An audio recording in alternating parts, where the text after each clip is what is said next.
Every river carries its own unique scent down to the ocean.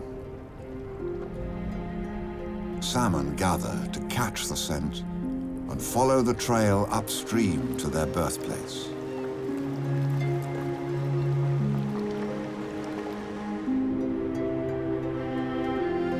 In Alaska, the fresh water that feeds the rivers is snowmelt from North America's highest mountains. But under many of these ice-covered peaks, a furnace burns fiercely. For these are also North America's most active volcanoes. Time and again over the centuries they have erupted, turning the crystal clear river waters black and poisonous. Scientists have only just begun to piece together what might have happened nearly 2,000 years ago, when one population of salmon faced the death of their natal river and were forced back to the open ocean on an extraordinary adventure, leaving behind an amazing legacy.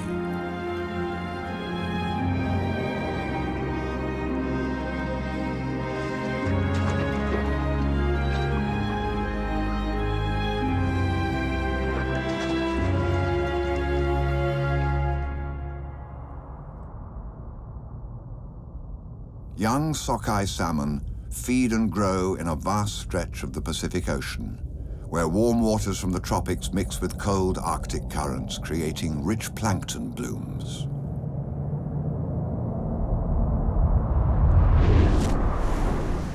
But when they are 5 years old, instinct draws them back to the Alaskan coast.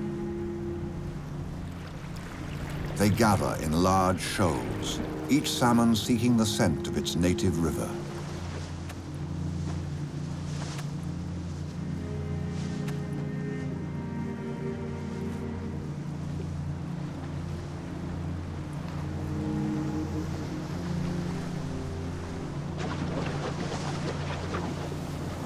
These silvery fish have grown fat and ripe on plankton.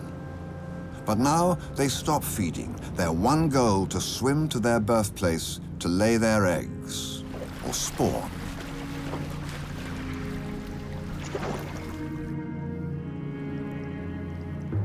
But the ocean is not as clear as it should be.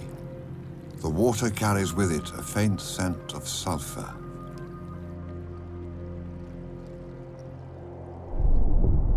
The mountain which witnessed the salmon's birth is on fire.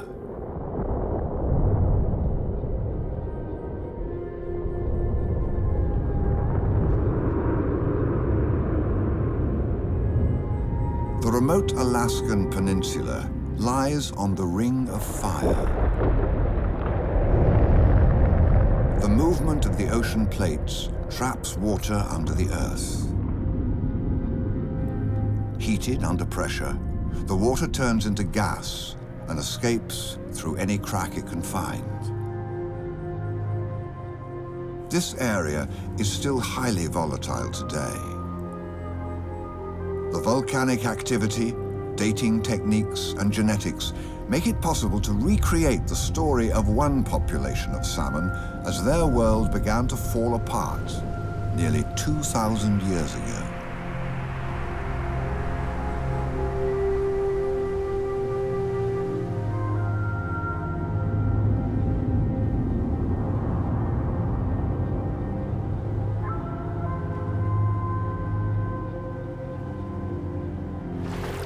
The salmon are confused. They can smell the sulfur dissolved in the water, but still more powerful are the scent molecules, the unique chemical signature of their native river, and this is irresistible.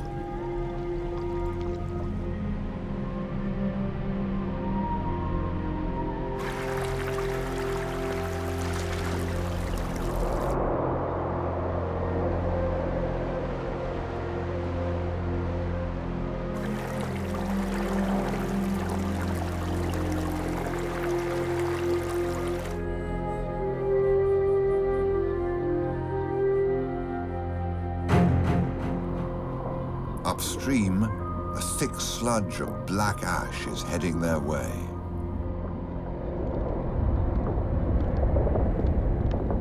The summer sun usually melts the white snow, causing the rivers to run fast and clear.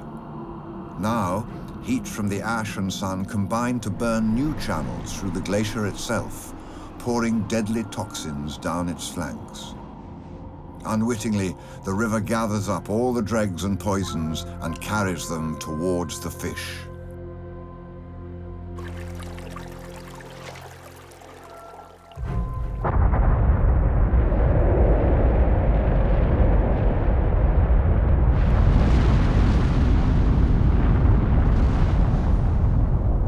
By now, the whole valley stinks of death. Too late for some. Luckily, downstream, a few latecomers heed the warning signs and slowly turn back. They have no choice but to retrace their journey back to the open ocean.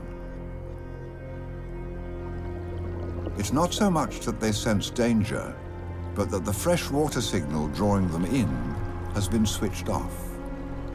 With many of their number dead, these are now lost salmon, with no sense of direction, yet the urge to breed is still powerful.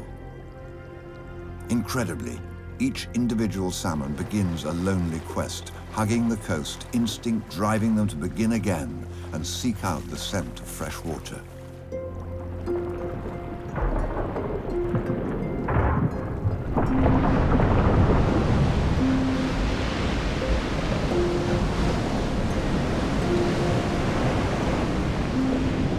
Sockeye salmon have remarkable tools to help them in their search.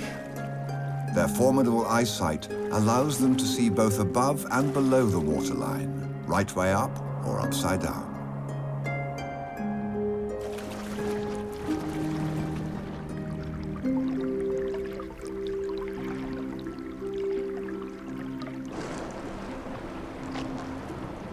The volcanic ash has stirred up the ocean, stimulating the growth of plankton and encouraging clouds of stinging jellyfish to bloom.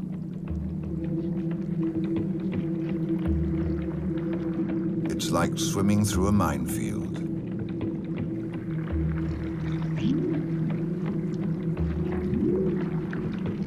But the highly sensitive salmon can actually smell these jellyfish and so avoid their deadly tentacles.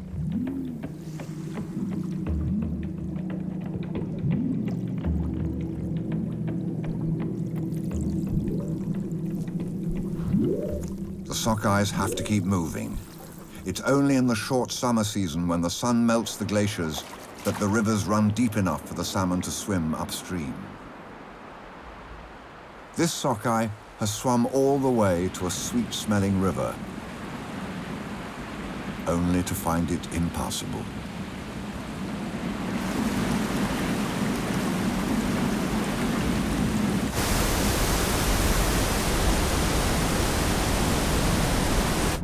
The nickname for salmon is jumpers, but sometimes even they are defeated.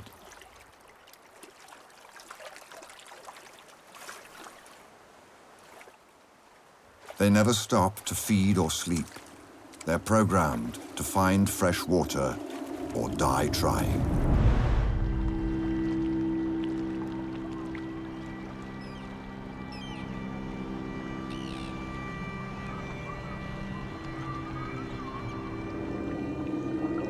Salmon sharks also have a superior sense of smell, and they use it to hunt down their namesake.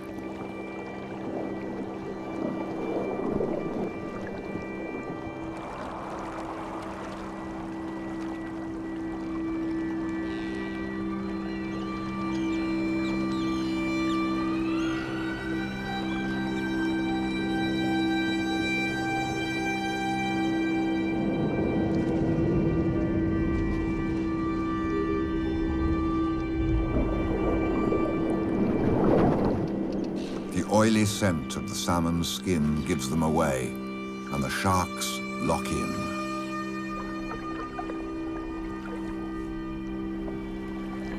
Salmon sharks have the warmest bodies of all fish. They can retain the heat created by their muscles, making them even quicker off the mark.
Gulls, always bad news for salmon, finish the feast.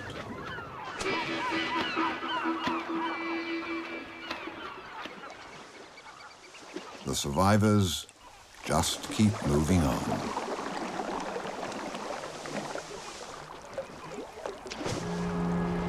Sockeyes have incredible stamina. In their lifetime, they can travel over 6,000 miles. Once again, the scent of fresh water lures the salmon close to the shore. But this mountain, named Augustine by Captain Cook, is another active volcano.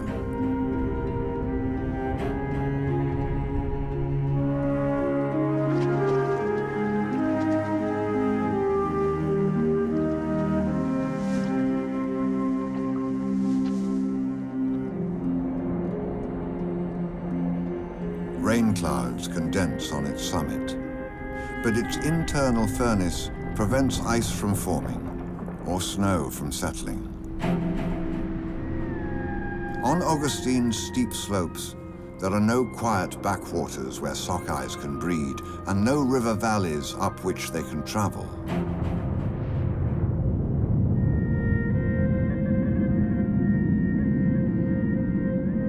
Fresh water trickles into the ocean, but it's of no use to the salmon.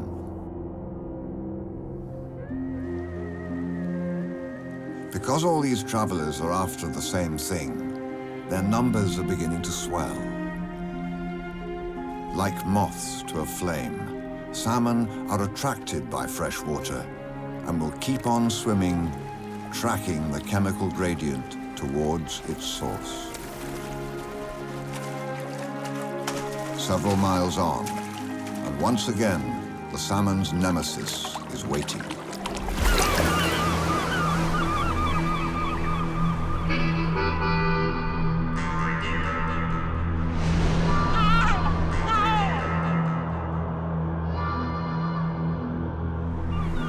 At the river mouth, a staircase, easy enough for an acrobatic sockeye to leap.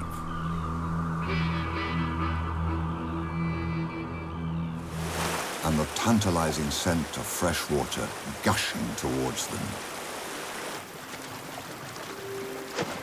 The salmon are intoxicated.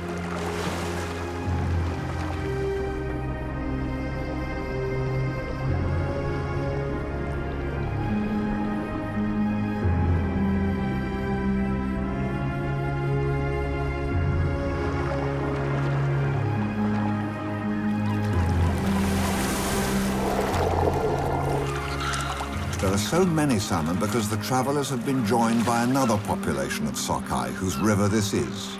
It's a good omen. If there are other salmon, there must be places to spawn.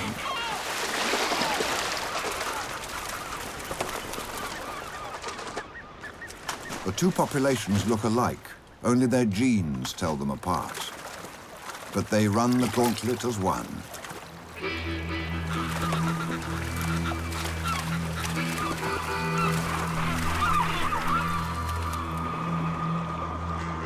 For those that make it past the gulls, the trap slowly closes in.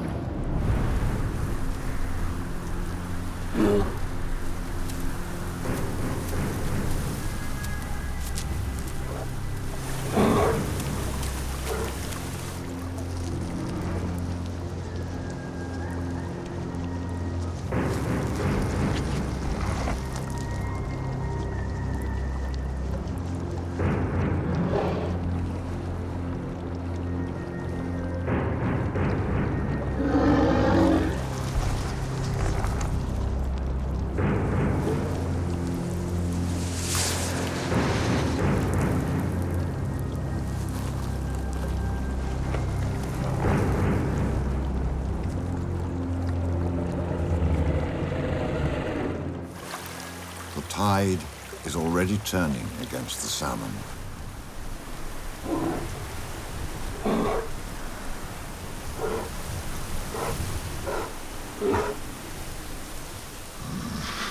These grizzlies need to double their body weight during the short Arctic summer to prepare for hibernation.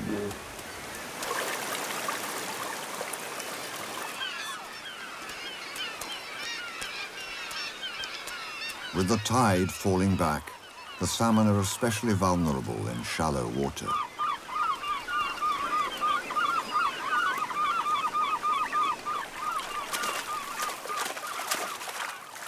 But the sweet, fresh water seems to give them new energy.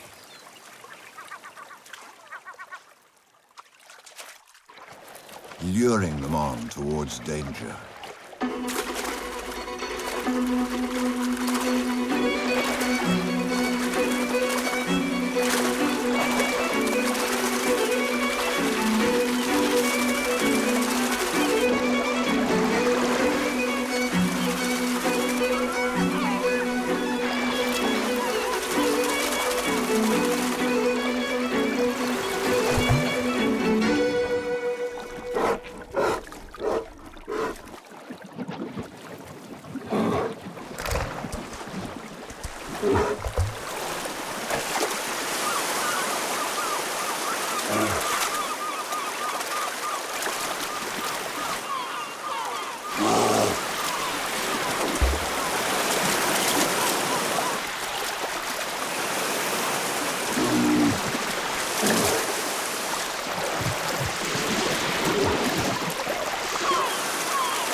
With the odds stacked against them, the remaining salmon withdraw, getting a free ride on the outgoing tide.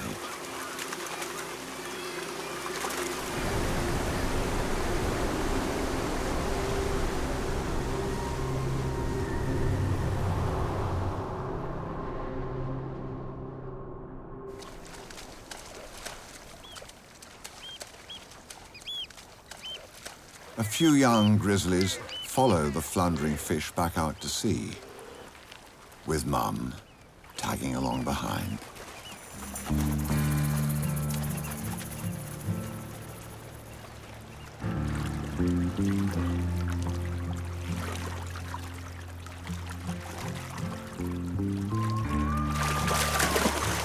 They've yet to learn how hard it is to catch a sockeye in deep water.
By low tide, their prey has withdrawn out of sight.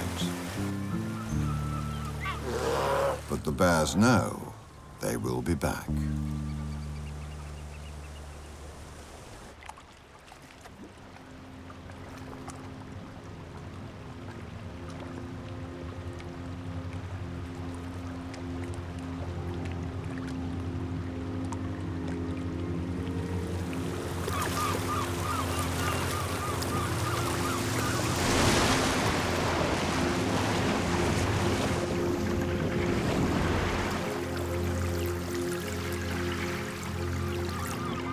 As the salmon begin to mass at the foot of the staircase, this adult male, in prime position, keeps stock still, so not to panic the shoal.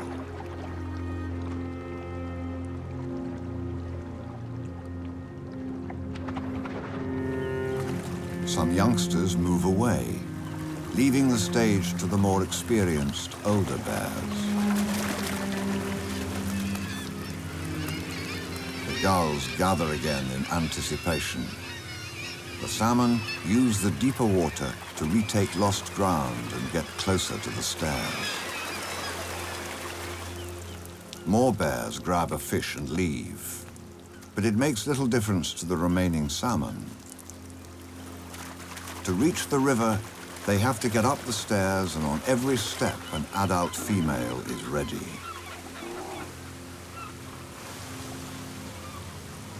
These older bears didn't bother chasing the salmon out to sea. They've fought for these positions. They've learned that this is the best place to stand and wait. Once again, the salmon rush as one, their only chance, safety in numbers. Cubs which can't keep still are kept back, away from the fish's eye line.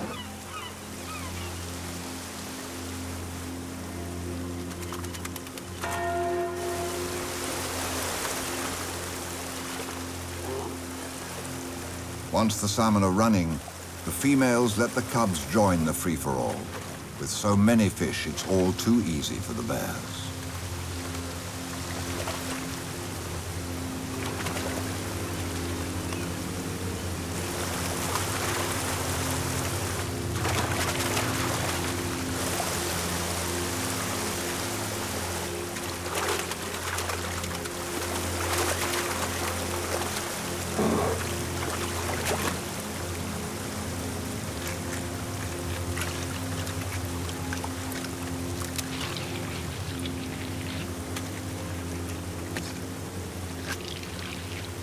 The grizzlies bite the head first to immobilize the prey. Then, with incredible dexterity, strip off the fatty skin from the muscle.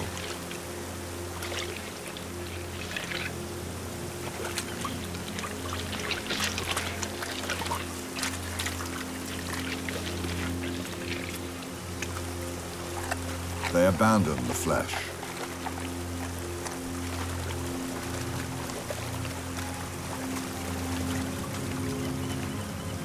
And the gulls finish off. It may seem a tragic waste, but the oily skin is the best bit for building up the bear's fat reserves. And with so many fish, they can afford to be choosy.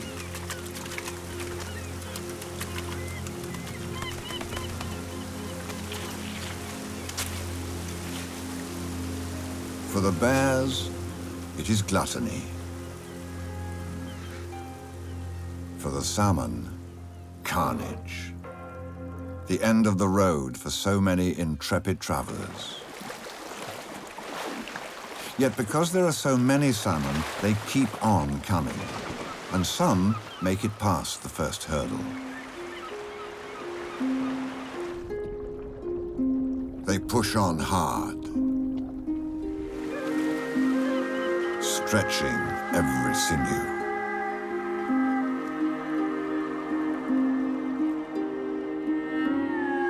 To conquer the current.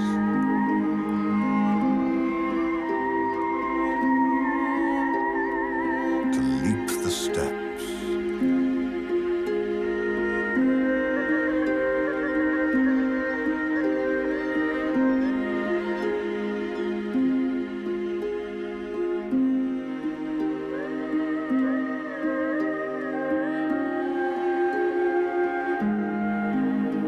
To beat the bears.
They have made it into the river. And now these feisty fish must swim on into the unknown. Their journey is far from over. Unlike other salmon, sockeyes don't lay their eggs in flowing streams or rivers. They keep on going for miles until they find a calm backwater, a pool or lake. The Native Americans named this river Aniakchak, the way out, and its wide riverbed suggests that it has seen more turbulent times.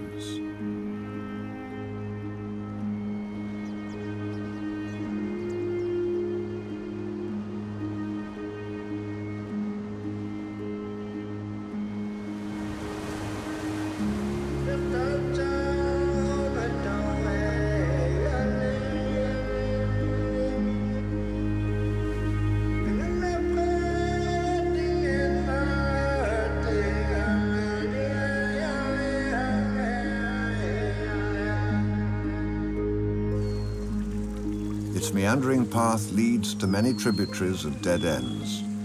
Along one of these, the survivors of the local population of salmon return to their birthplace to spawn. The newcomers continue up the main river. Somehow, they know not to follow the locals.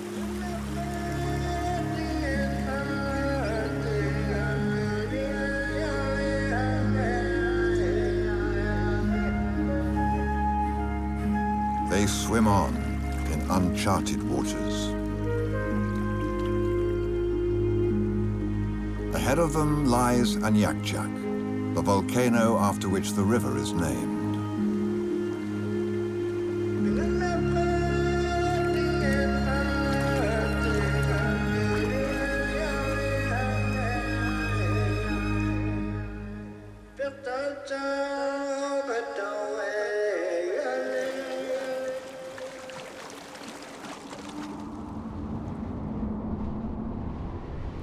Aniakchak is actually a 7-mile-wide basin, or caldera, created by a giant volcano which collapsed in on itself. At the time of this story, the caldera is filled with a vast frozen lake over 300 feet deep. Hidden under the layer of ice are thousands of tons of water and several more volcanic cones, which erupt in turn. Aniakchak is the most active volcano in the Alaskan Peninsula.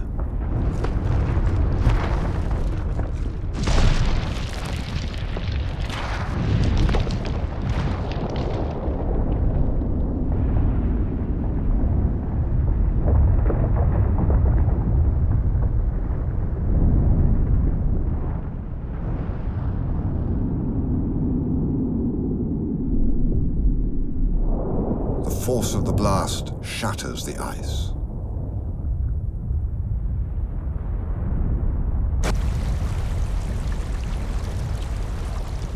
The wind blows the poisonous fumes away from the fish in the river, so they don't smell the danger.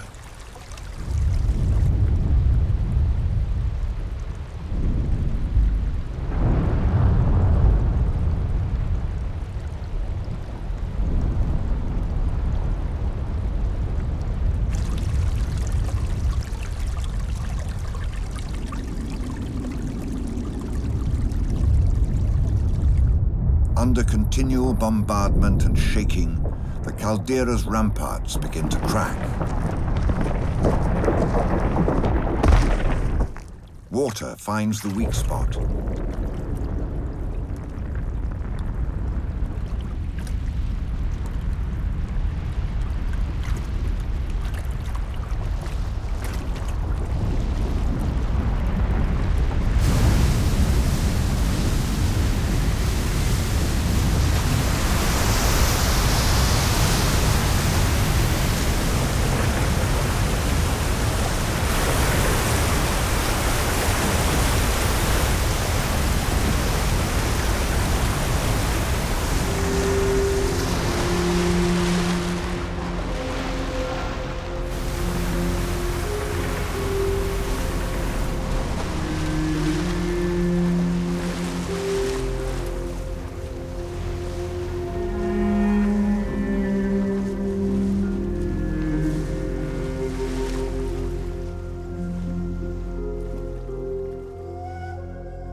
terrifying force breaks open barriers and forges new channels down through the valley.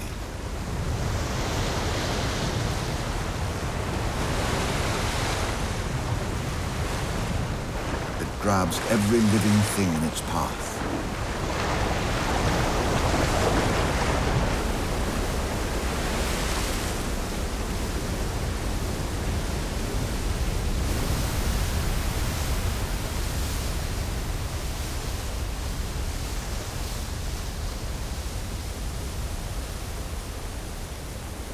Within hours, most of the lake has drained away.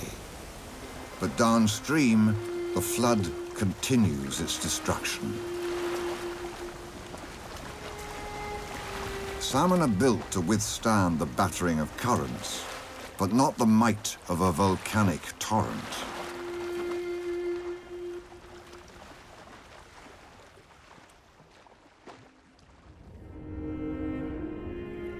Jacques, the way out, has once again recreated the landscape.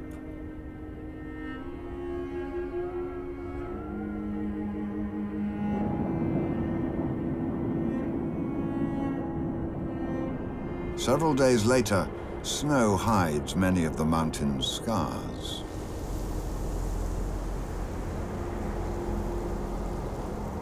And the bulk of the floodwater has disappeared into the sea. But it has left behind a whole new floodplain of meanders and backwaters and dead-end pools. And into some of these, it flung the salmon.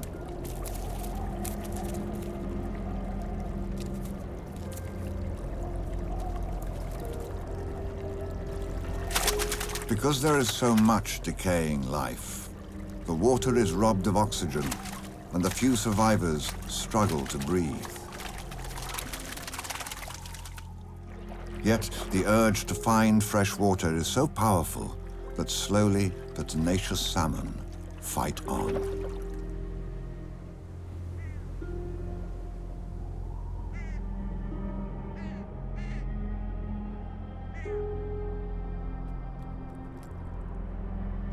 Battered and bruised, they gradually begin to regroup. They swim on, past skulls of their old enemy, the bear.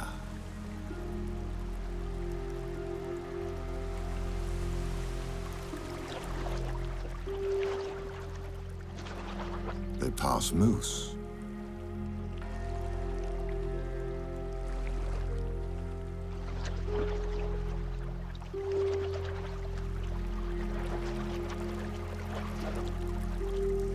The cataclysm has even unearthed the remains of a giant from an earlier age, a woolly mammoth tusk.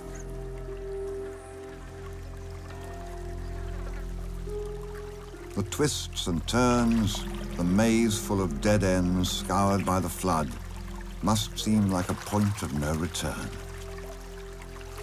But because these individual salmon are all following the same faint mineral trail, the scent of fresh water, amazingly still potent amid the chaos, gradually they find their way back to the main channel.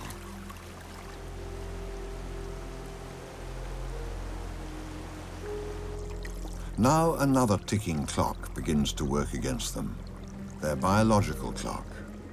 They have lost a lot of time. During prolonged contact with fresh water, their heads begin to turn green, their bodies red. This red pigment, brighter in the males, helps to protect the fish from harmful ultraviolet rays, but it also signals the beginning of the end for the adult salmon. They must find a safe backwater to spawn in soon, or the whole epic journey will have been in vain. The sockeyes reorient themselves to follow the chemical gradient.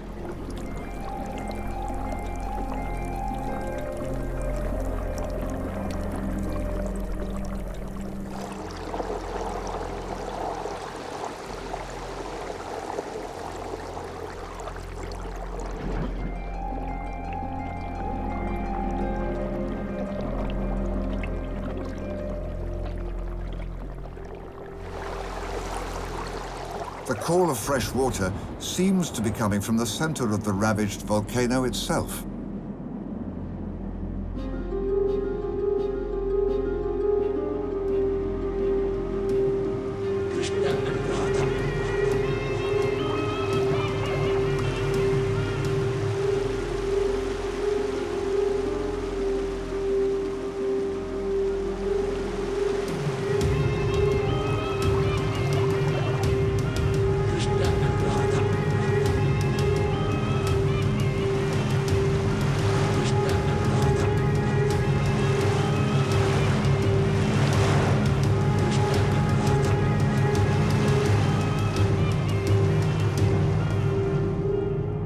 Salmon have actually swum through a break in the wall created by the flood across the old lake bed into the very heart of the volcano.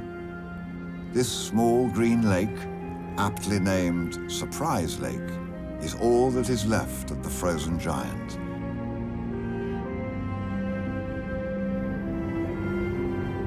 The volcano has calmed down, but the emerald water suggests that the lake is poisonous.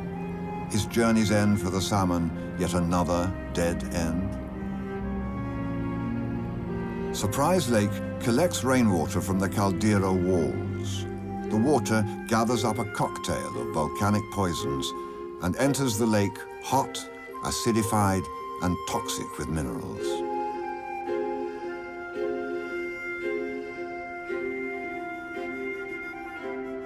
The only wildlife that can survive this living hell are specialized bacteria, which were probably among the very first species to colonize Earth. Any other creature dices with death.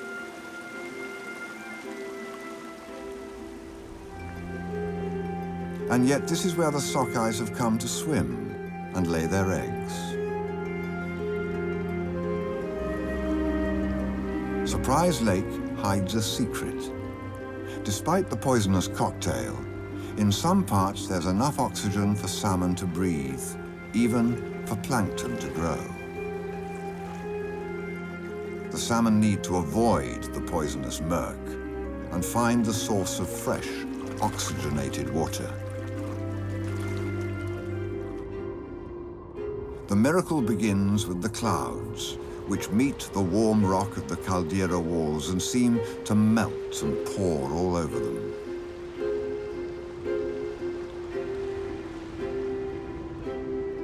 The clouds condense into droplets and seep through the rock. In some parts, the water picks up poisons, but in others, the ancient rock filters the water from the snow-white clouds, making it even purer and sweeter.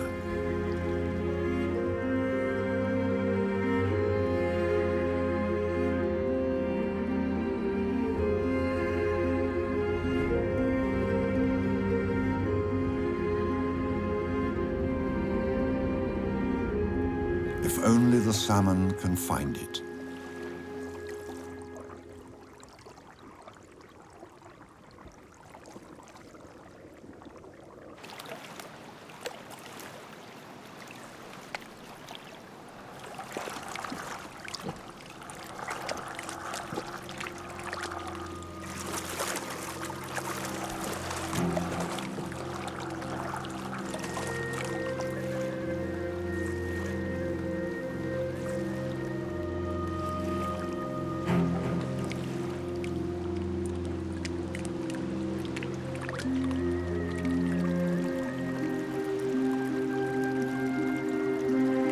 This is the source. Fresh, clean, fully oxygenated water flows through a crack in the walls into the toxic hell of Surprise Lake.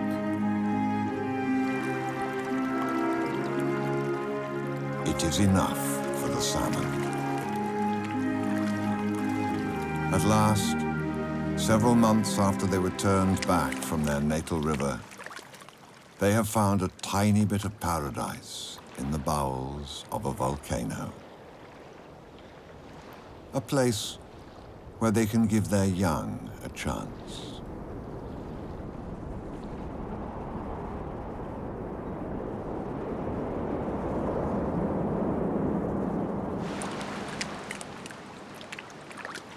their appearance continues to change.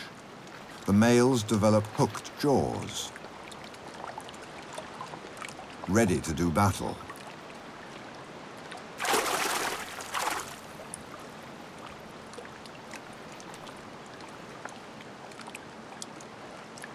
Space is at a premium. Stray far from the source and the young salmon fry will die. The best spots are worth fighting for.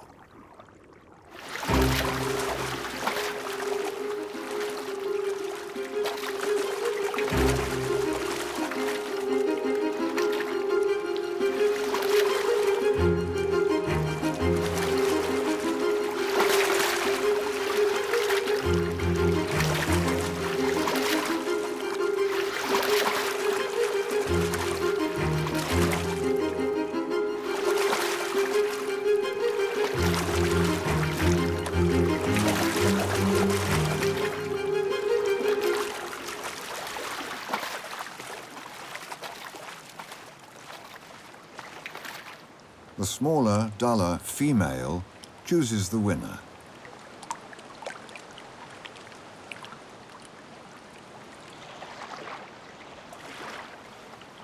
In the shadow of the volcano, the male guards his female, while she digs a shallow nest.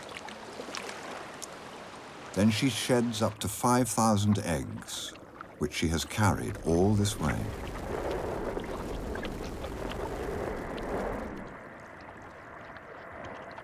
The male covers them in clouds of sperm, and the female quickly buries them. Their quest complete, their bodies spent, the adult salmon start to deteriorate. They've kept going for thousands of miles, but the minute they've spawned, they begin to die.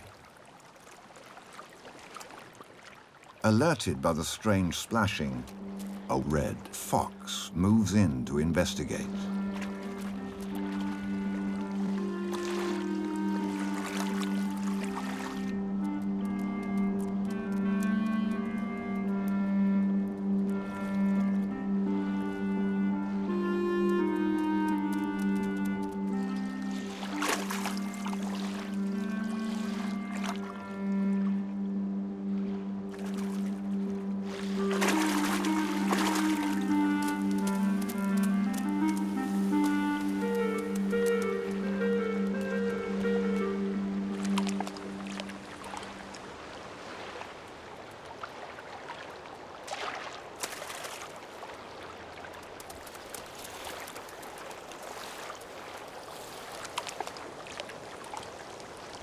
The fox is tempted, but the salmon aren't quite ready to give up yet and back off.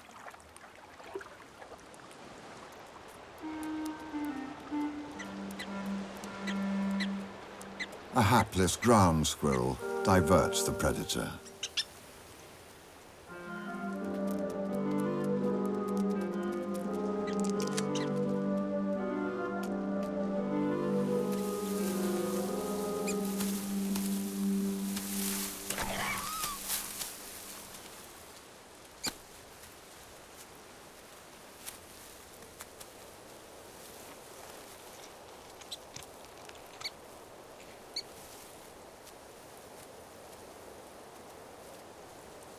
Volcanic ash is a rich fertilizer.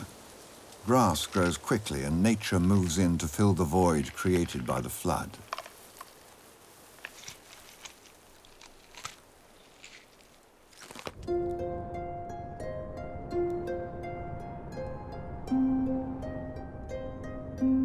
Instinct gives the salmon enough strength for a final push to leave the lake where they spawned and head back towards the river.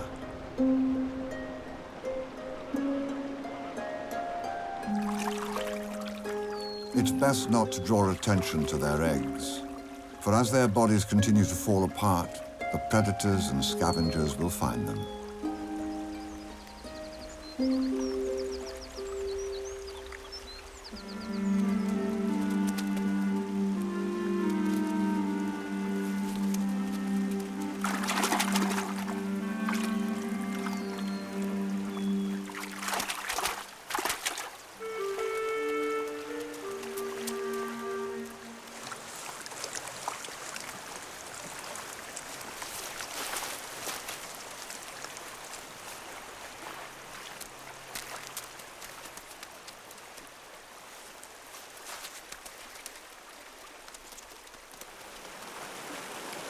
The adult salmon have taken nothing from the volcano or the river.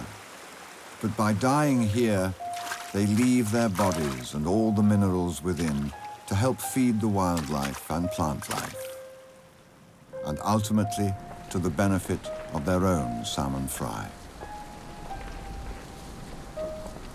No one knows exactly how many hundreds of years ago those first pioneering salmon found their way through the rift in the wall and into the heart of the volcano. But we know they did, because each year new salmon fry hatch out in Surprise Lake.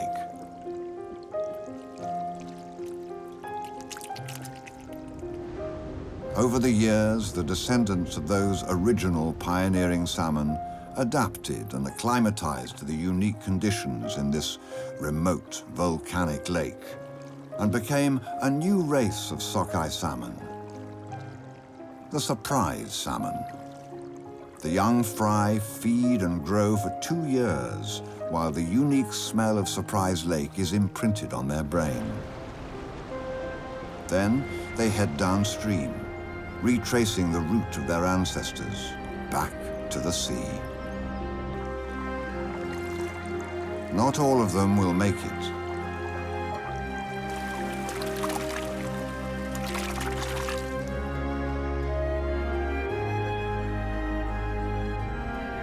On their long, winding journey, they'll meet many new dangers.